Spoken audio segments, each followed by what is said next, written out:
when we think about the cross, there are all sorts of associations that just like grow out of our minds.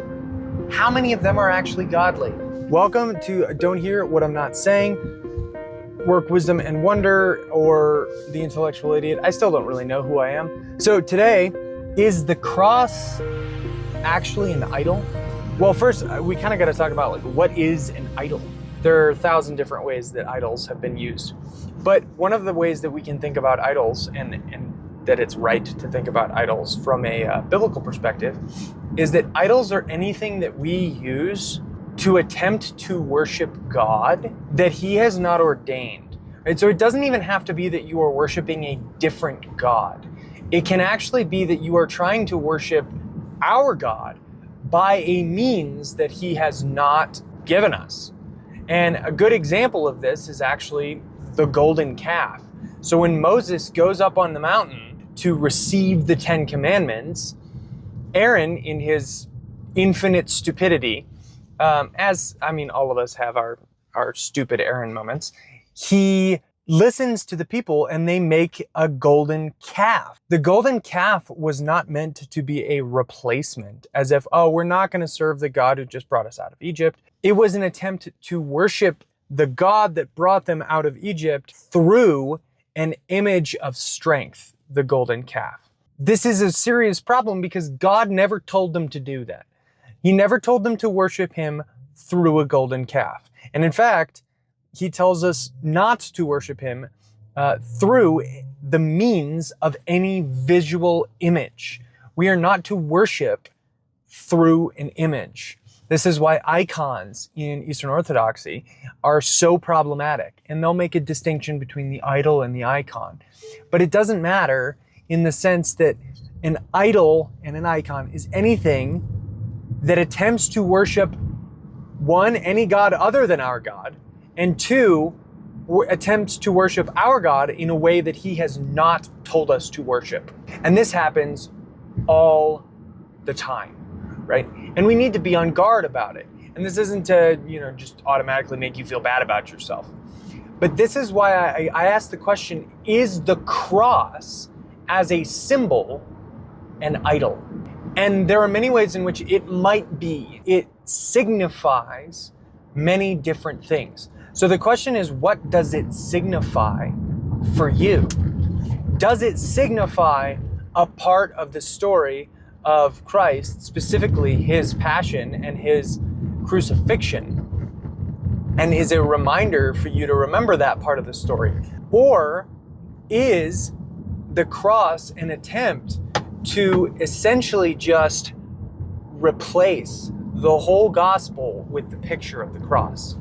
And I think this is something that our society has done. We have replaced the whole story of the gospel with just the image of the cross. And by doing that, we've actually undermined so many aspects of what the gospel is, but as well as who Christ is. The work of Christ is not ultimately only the cross. Because we have to remember, according to John 1:1, Christ is there at the beginning. In the beginning was the Word, and the Word was with God, and the Word was God. And by Him and through Him, all things are made. So when we think about Christ, He is the creator of the universe.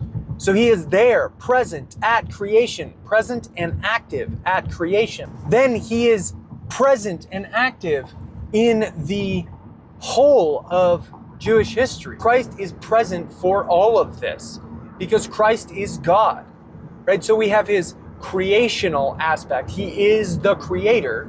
We have His pre-incarnate works, all the things that He does, whether you're talking about the angel of the Lord in Joshua who accepts worship. Many people see this as a Christophany, right? An appearance of Christ in the Old Testament. But His pre-incarnate works are just as important as His incarnation. Just the fact that He comes to be with us. The incarnation itself has massive implications and so much importance to it. Just the incarnation for His humility and His character. His active obedience over the whole course of His life. that makes it so that his sacrifice will actually atone. Because if he were not perfect, if he were not flawless with regard to the law, then he would not be able to cover over. He would not be able to be the federal head of those who actually are righteous before God. His sacrifice would mean nothing. Then you get his final obedience on the cross, right? Submitting to the crucifixion and the pain and the suffering of that moment. And then you have his death on the cross and the burial and then the resurrection, which is what we're doing this week. Like, this is Holy Week. And the resurrection is the thing that Paul says is the foundation of our hope. If there is no resurrection of the dead, then we are more to be pitied than all men. That's a very strong statement. So after that, we then have him appearing to many of his disciples for a certain amount of time before he ascends. So we have his ascension to the throne, where now he is seated at the right hand of God the Father Almighty and brings with him his perfected humanity. And then, and we always forget this part as well, and my sister's pastor is great to remind us of this, his intercession, that he continues to intercede on behalf of his people from the throne room, that he still has priestly works that he is accomplishing in the throne room, in the higher temple in heaven. And then finally, one day, he will return. The consummation of all things will be when Christ returns, and there will be a new heaven, and there will be a new earth, and his bride will be entirely perfected, and we will know him fully. We will be living in the existent beatitude of communion with the living God in Christ. That's the whole story. And the whole story cannot be truncated into a single object of the cross. The cross is an essential portion of this story, but it is just that, a portion. And I think part of the problem that we have when we focus too greatly on the cross, the crucifixion, that moment, is that we can focus on suffering only, thinking that suffering is somehow a good in and of itself. Like, suffering has a purpose. But because we are so focused on the cross and we never move forward or back along the whole of the narrative, we get stuck as Christians. And we get stuck in the guilt of the moment of recognizing that his suffering was endured for my sake, which we need to understand. But we can't stay there. We stay at the cross and just ignore the fact that he is raised. Or we stay at the cross and ignore the fact that had he not lived that perfect life, his sacrifice on the cross would have meant nothing.